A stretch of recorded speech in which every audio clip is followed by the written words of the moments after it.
All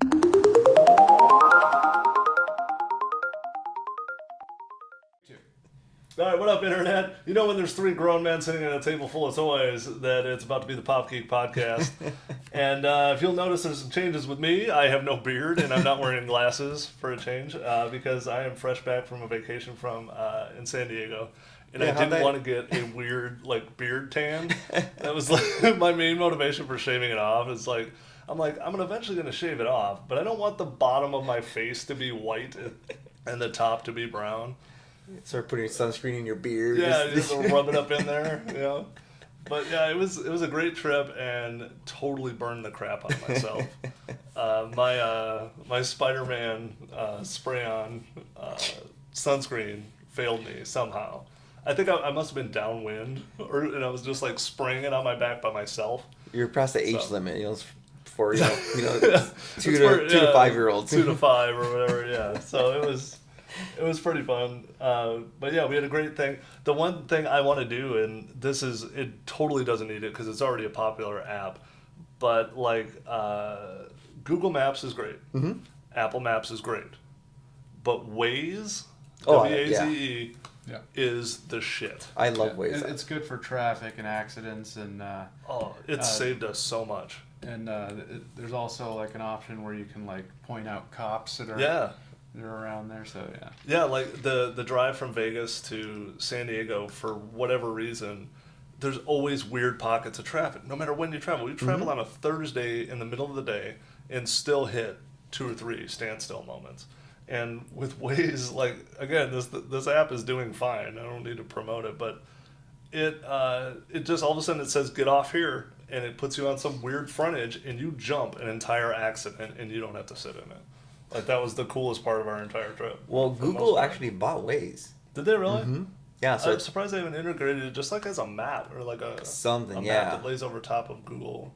I get Google will go, hey, red, it's red. Yeah. But it doesn't tell me to go around it or whatever. Or I have to touch something and I don't want to touch it driving. But Waze is just hey, get off here. And you get off here, and we drove through some crazy town in the middle of nowhere, California, and all of a sudden popped us back out, and traffic was flying again. And it's also worth it just psychologically when you're not just sitting there. Yeah, oh definitely. I don't care if I'm at traffic lights or driving through some little town, just I'd rather than just sit on the highway and just go like this. For 30 minutes. And the nice thing about Waze, too, is even when you can't avoid it, it tells you how long you're going to wait. Yeah. It's you're going to be in traffic for 28 minutes. Have fun. Yeah. Load up the DVD player or something. Yeah. Play a game. All right, so might as well get into the actual reason why we do this podcast and not stupid stories that I tell. So, one of the big things is Destiny just had what would you call it, a conference? It's a live Twitch stream revealing it was on Twitch. All right. All the upcoming stuff for their new DLC. Well, it's not even their DLC; it's their expansion for the next year. But it's a new version of the game, right? It's not really just an addition. Exactly. Because they're replacing one of the actors, which everyone knows about. Yeah. But they're also everything's changing, kind of. Yeah, it's kind of like a huge expansion because it's not necessarily Destiny 2. It's kind of like Destiny 1.5 because they're going to still be added on to what we already have and all the missions there. But would there be a Destiny 2? There will be. Kind of what we're going away from, though? Is the more upgradable game rather than the sequel? Yes and no. I mean, we are doing that because that's where we're having all these expansions and releases and all that. But they did, in fact, say there's going to be a Destiny 2. It'll just come out later. Okay. There will be a Destiny 3. They want to keep this going for 10 years. Jeez. So, yeah. That's cool, though. I mean, you're getting your money's worth, sort of. They have a 10-year plan. Right, a 10-year plan. But, I tried to listen to the conference. I don't know the game because I don't play the game. So, I have it on pre-order. I'm going to get the new version of it. But I won't know anything until then. You're the avid player, and you play as well, but you play on PlayStation. Yes.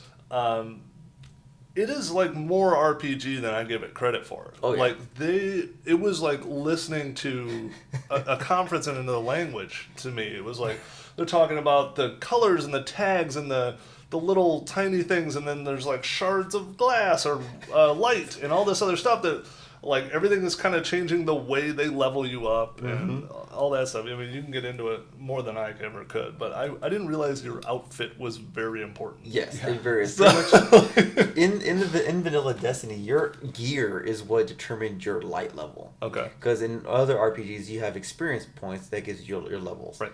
And you do that up until level 20 in old vanilla Destiny. But once you get to 20, whatever gear you have equipped will get you to that extra light level to level 30, 32. Now the cap right now is 34. Okay. But again, those items or that gear you have to find is very difficult to find. Right. It's usually within raids or under drops, random drops. They kind of screwed over the system in this latest DLC with House of Wolves, which is the second expansion, because they want to make sure that the vendors were also up to date. So all the vendors now sold upgraded gear too. So you're talking about vendors in the game, or yeah, vendors in the game. These are third party things. No, there's like a gunsmith, and then, Okay. there's like people that you visit to get certain tools, weapons, and because to me it's like I see it and I look at it and I'm like, oh, it's like Halo, or it's like Modern Warfare, something like that, and it's like, no, it's closer to Dungeons and Dragons than that. But I guess what separates it from like a typical RPG is that it's first person, so it's a lot more action packed. Sure. So you're not like sitting on this overhead screen. Right. Where No turn based. You gotta like, cast a spell on somebody. No, you could just shoot them. Right. Or you can. There's a number of things you can do, but it's pretty cool, and there's a lot of different things that you can do.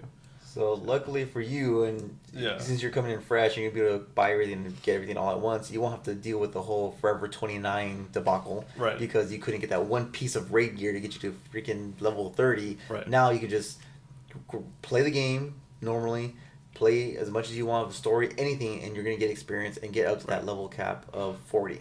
What I saw though too, and some people saw this more as a strategic element as well, because you can have different kinds of characters, right? Mm-hmm. Is that 25 that you get when you buy the new game, because you're immediately leveled to 25. Yeah, so... But I'll have to create a new character to make him 25. But if you have two characters and one's not leveled to that point, you can then kind of get a free bump to your backup character. Yep, right? Exactly. Okay. Yeah, so with everyone who's buying the Taken King, they're going to get what's called the Spark of Light, which will automatically boost one of your characters to level 25, which is what they're calling the entrance level to play all the Taken King stuff. So your base model, just to play the game, you got to be 25. Just for the Taken King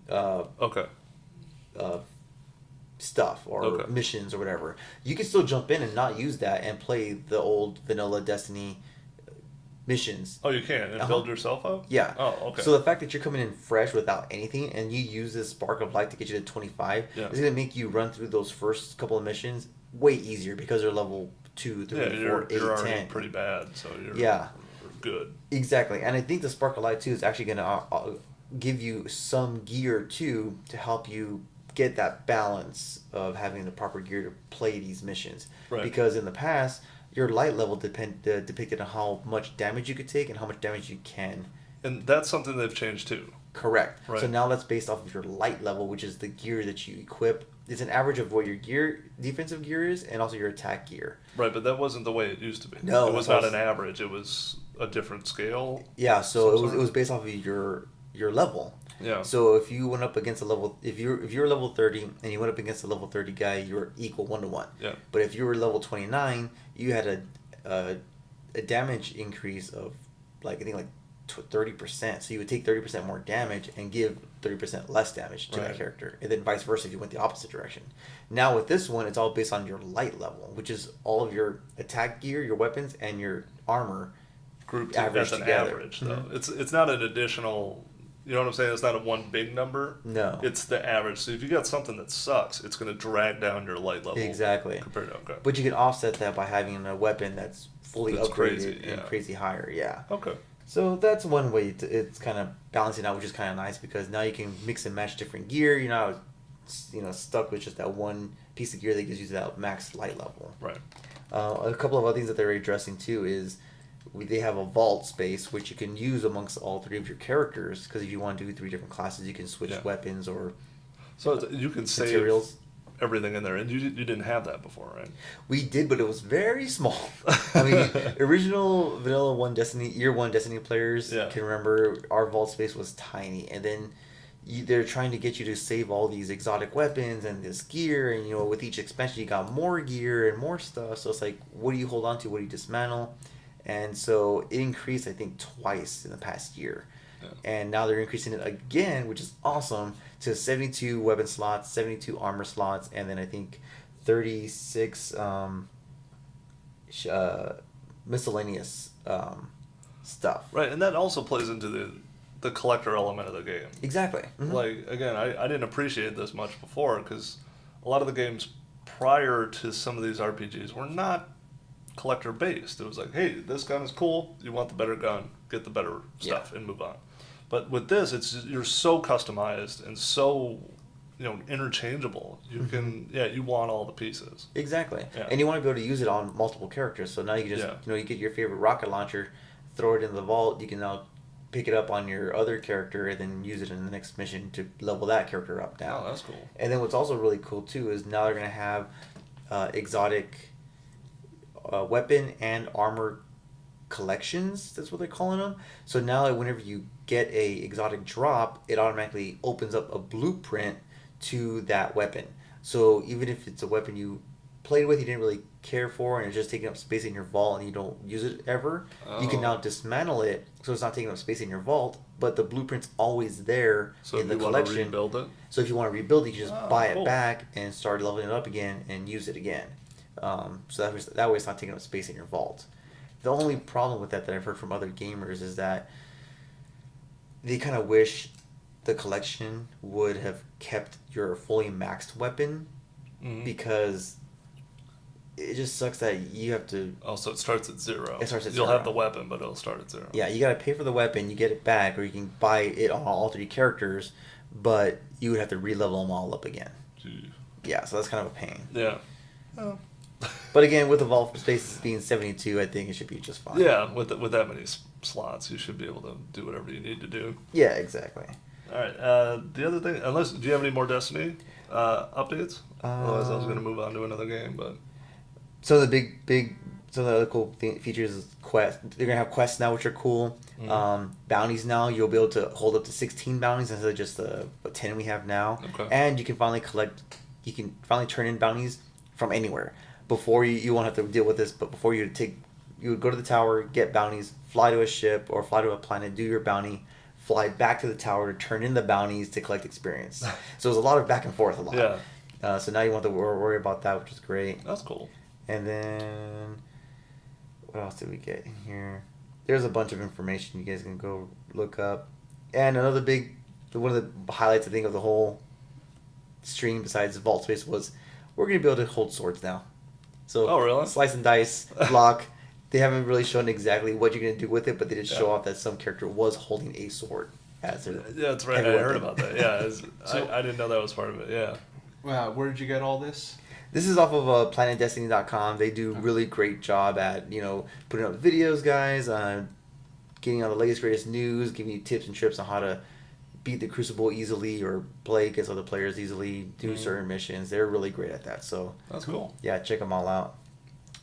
All right, cool. Moving on. Black Ops 3 beta, which ends today. We probably... This won't be out until then, but it'll be over by... It ends on PlayStation today. It'll be available for Xbox and PC next weekend. Right, okay. And the main innovations that they're talking about is they have the safeguard missions now, which is you basically have to protect a non-combative robot through, I don't know, I guess a whole battle against other people, right? Something like that. I don't know. I think your team has to protect somebody, and then it's almost like weird like capture a the flag type of thing. Yeah. I didn't actually get the beta. I've read up a little bit on it. I've seen a little bit of the gameplay that you can see on YouTube. Yeah. It looks pretty cool. I'll definitely get the game when it comes out. But it does have some new features like some stuff that we saw in Advanced Warfare, such as like the little jetpack thing that allows you to jump farther. it's going to work a little differently than Advanced Warfare. Basically, like you can just kind of feather the jump button to just add a little bit of distance, or you can hold it down to add a greater deal of distance. But the problem, I think, we don't have this problem so much with Advanced Warfare, but it actually drains the power of that ability. So whether it recharges or not, I don't know. Right. Well, I heard, and that's like a criticism and a benefit of the stuff that I've read about it, which is like it's kind of eking into that Modern Warfare, Destiny area, which is like the backgrounds are real pretty. You can wall run. You can do more technical, well, not technical, but more futuristic stuff. Yeah, I mean, because it was always kind of grounded in reality. Yeah. A little bit, even though it's a little bit futuristic. Yeah. But yeah, it was always kind of a little more grounded than the other games. It's definitely taken a more futuristic turn. Yeah.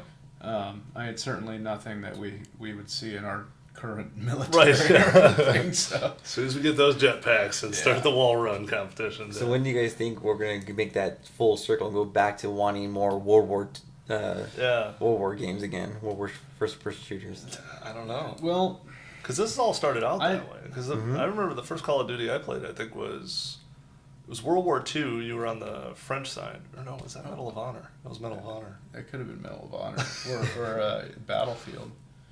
I think it was Medal of Honor. Day of Defeat. Yeah, it was. But no, I think the first one I played was it was titled Call of Duty 4, and then there was like Modern Warfare was based off of Call of Duty 4, Right. and they have Modern Warfare 2, and 3 last year. And then after Modern Warfare 2, we had Black Ops. And there was also World at War. Mm-hmm. Was it World at Yeah, War? World at War. And then Black Ops 2 came out after, what was it, Modern Warfare 3? 2, I think. Or No. Yeah, after 3, yeah. Now, Black Ops is kind of famous, too, for the zombie thing, right? Yeah. Because it was a mod originally Yeah. that got so popular that they just built it into the game, Yeah. right? Okay. Because, I mean, I know there's weird elements to Black Ops that are a little bit different than, it's like, yeah, this is not exactly real, but also it's still grounded, like I said, grounded. Oh, the big zombie hype, so. Right, yeah, you gotta Everybody's jump on into that zombies zombie thing, yeah, nowadays. so. All right, the last thing we got for games, and this is just a quick little blurb, is there's going to be a Counter-Strike competition coming up. And I know you're a big Counter-Strike fan. I remember playing Counter-Strike back in the day. That's how old. I love Counter-Strike. Yeah, I've been playing it since like 1.2. Yeah, I mean, I don't even know which one I played. I think I played Source. I think we figured out, because I played Half-Life 2. Yeah. And I loved Half-Life 2, and it came with Half-Life 2. And I thought it was, like, when I got it, I'm like, this can't be a real game. What is this? And like, it's like a free game. And I kept feeling like it was going to tell me, all right, your trial's done. Yeah. And it was like, no, just Counter-Strike It's is a always full-on like game. that. It's technically a mod of Half-Life. Yeah. But I mean, Half-Life is basically like the story mode type of game, Right, and to then that, Counter-Strike is just pretty much online. Although they did have a couple of different story modes. Condition Zero had one. I think Global Offensive has one now. Does too. Global Offensive have one? I believe it does. Because that's the one I heard is going to be the competition that's coming up. Yes. Now, the only reason I mention it is because of how big that Dota 2 thing just was. Like, when I was watching ESPN and they had highlights from Dota 2, it was largely because of the money. Oh, yeah. Now, that was huge. I think that was like $6 million or some crazy sum of money that was involved in that Dota 2 competition. Now, this is going to be less, but still, we're talking about making a living playing video games. It's becoming a very real thing. Yeah. And Counter-Strike is going to be at $250,000 for this tournament that they're going to have. And also, along with that, comes drug testing. Yeah, I heard about this, like testing for performance-enhancing drugs. Yeah. Which I don't know if a sack of weed is a performance-enhancing drug, but that's the typical Doritos. Yeah, like I don't know how much Monster Energy drink you can pour down before you tip the scales on something, but I mean, it makes sense because there's a lot of drugs out there over the counters or stuff that'll heighten your senses or make you focus better. Yeah, I think they're looking at the Adderalls and stuff like that. Exactly. So I could totally see that happening, especially with all this kind of money on the line. With this kind of money, you're gonna start seeing that. It's too bad you can't really find Jolt Cola very much. Yeah, really. See, that would have been great. That was back in the Mario days, back in the gold. Remember the gold cartridge thing that they did? That was awesome. Now it's Red Bull. Yeah, now it's all Red Bull and people getting jacked on whatever. So but that's it for video games for right now. All right, cool. So we ended our last segment talking about sacks of weed. So we're going to talk about blunt talk. Yeah, there we go. So I knew Patrick Stewart was doing this. I didn't really grasp the concept, like what it really was.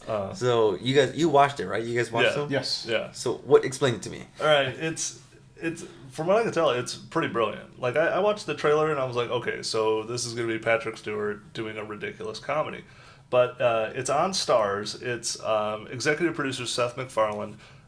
Its writer is a guy, I forget the name of the show he had, but it was one of those like critically acclaimed shows that got canceled like immediately from a regular network. So this is like his follow-through project. And nice thing is on Starz, you're probably going to get at least a full run, even if it sucks. Yeah. But I can tell you, at least from the first episode, it is killer.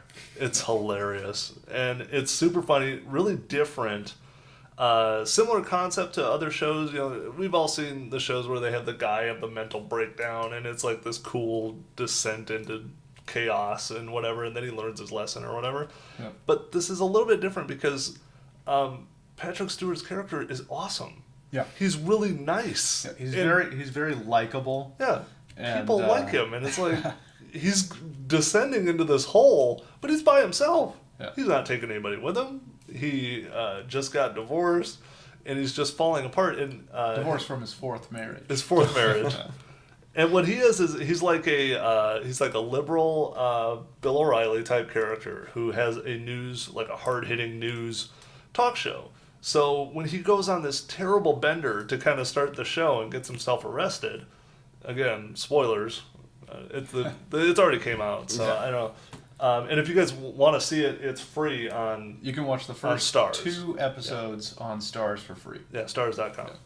Yeah. And he ends up, getting arrested and all this other stuff, and it's great because he is the news. Mm-hmm. So now, what is he going to do to stay on the air? He's going to interview himself.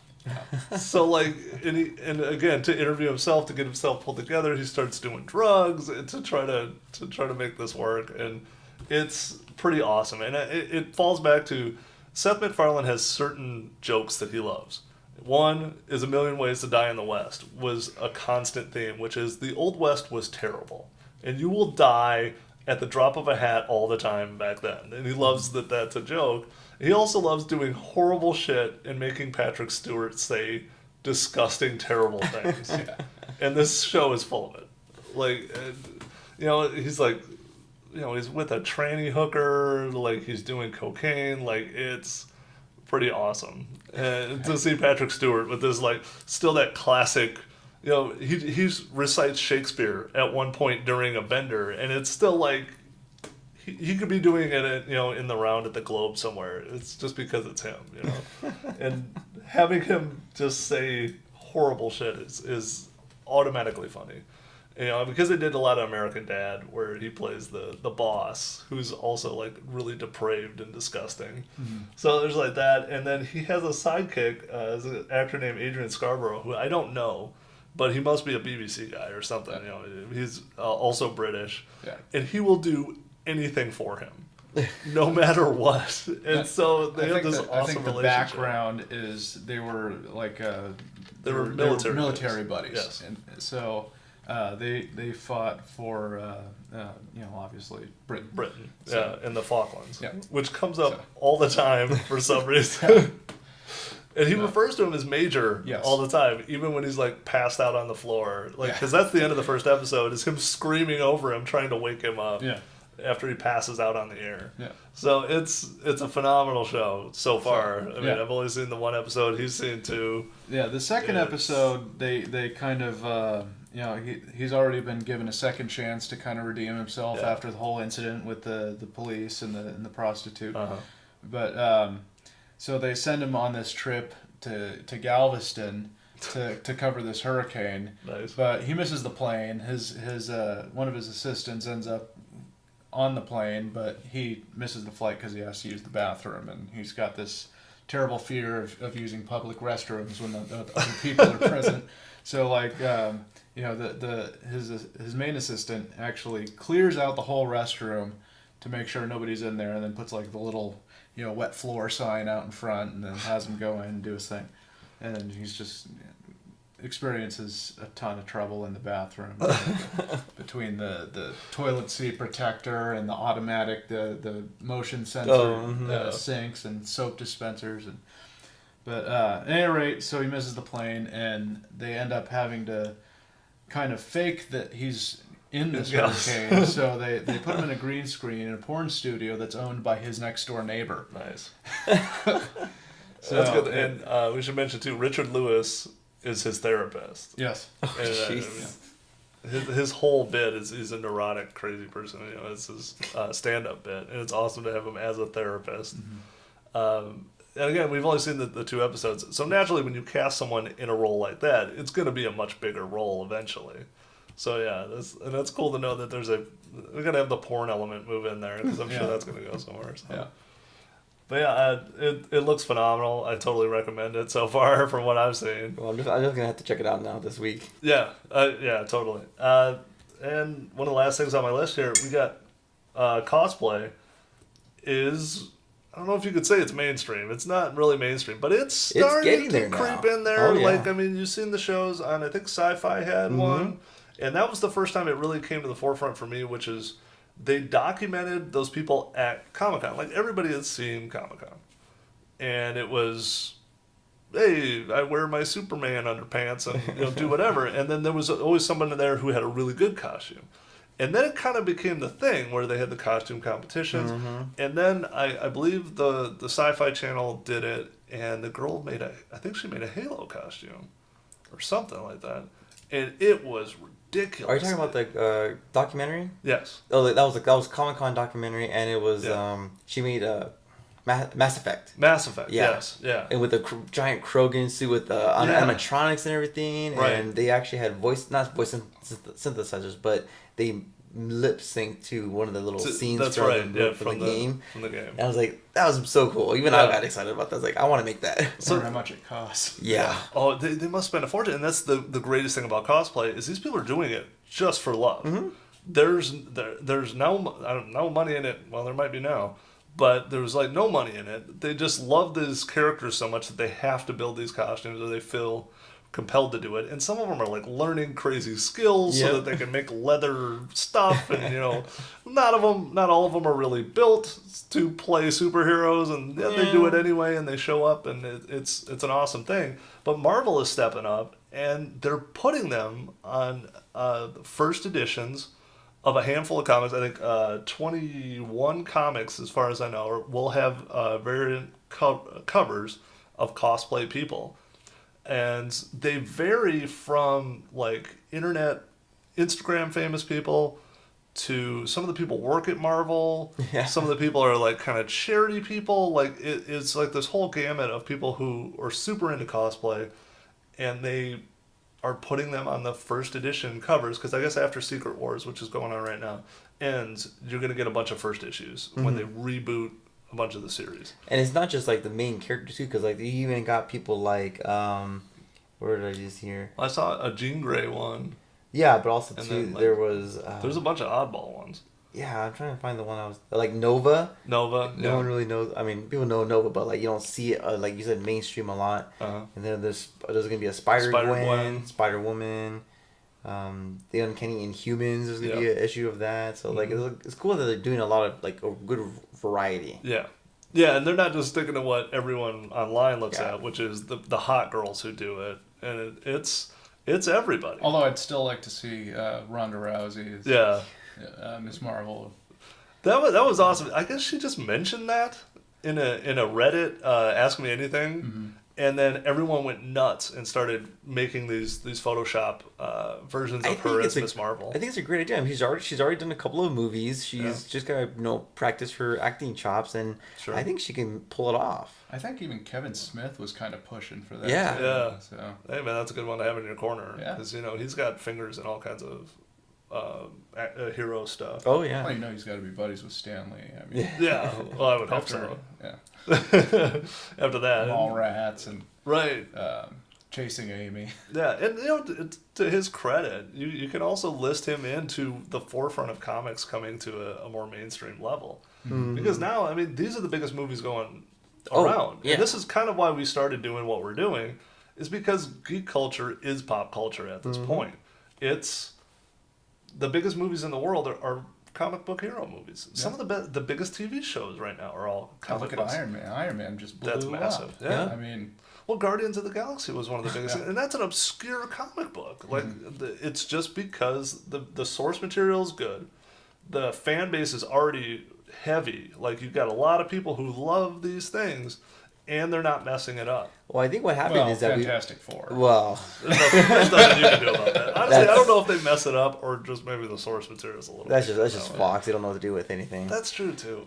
But like, I think we're getting to that point right now, and the reason why it's working so well is that we're in that time when all the people who remember the cartoons and comics from back then are our age now. Yeah. So we want to make that product. Yeah. So we're out there filming and shooting all these things and making the cartoons and the movies and the TV shows that we want to see and follow that nostalgia that we remember from a kid. Yeah, and the science of movie making has changed so much. Mm-hmm.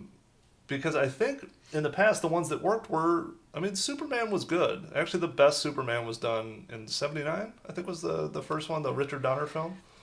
Yeah, and the best Batman was '89. Yeah. With, well, not best. You could say the Christian Bale ones were pretty damn good.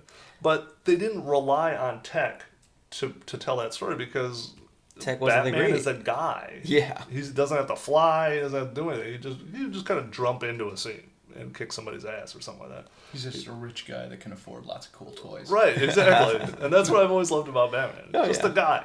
Yeah. You know, he could die, he could get hurt, all this kind of stuff. And I mean, it's kind of cool to see something like this. And like you're talking about super fans getting their shot to be the actual hero on the comic book cover. I think that's a super cool thing. The only other thing I had heard that was close to this is there was an artist who would put people in as usually victims. Like there would be a guy getting hit, and it would be like a friend of his face, or like a kid who won a competition or something like that would be getting killed by the Joker or something like that. Like that was the only other thing that I think was similar. That's pretty cool. But this cosplay thing is pretty awesome. So, but yeah, I think that's about it for today's Pop Geek podcast. So you can get the origin as to why we do what we do and why we're doing this, and that's about it. So tune in next time. Goodbye. See you guys. Hey guys, I hope you're enjoying the show, but we'd like to hear from you. So please leave a comment below and tell us something you'd like to see on an upcoming show or your thoughts and feelings. Or you can tell us that we suck. Maybe don't do that, because we're a little fragile.